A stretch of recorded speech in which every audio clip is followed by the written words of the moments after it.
প্রধানমন্ত্রী লক্ষ্মী ভাণ্ডার রূপশ্রী প্রকল্পের পর মাননীয় মুখ্যমন্ত্রী মমতা বন্দ্যোপাধ্যায় নিয়ে আসছেন আরও একটি জনমুখী প্রকল্প, যার নাম আমাদের পাড়া আমাদের সমাধান।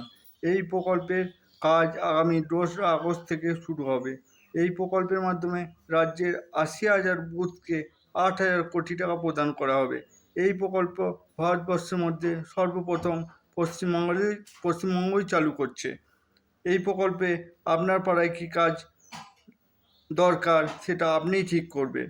আপনার পাড়ায় একটা স্ট্রিট লাইট লাগবে, আপনার পাড়ায় একটা রাস্তা লাগবে, আপনার পাড়ায় একটা ড্রেন লাগবে, বা আপনার পাড়ায় একটা ঘাট লাগবে, কী লাগবে সেটা আপনিই ঠিক করবেন। এবং আপনার এই দেয়া কাজের ওপর কোনটা সবথেকে প্রয়োজনীয় সেই কাজটিকে মান্যতা দেওয়া হবে।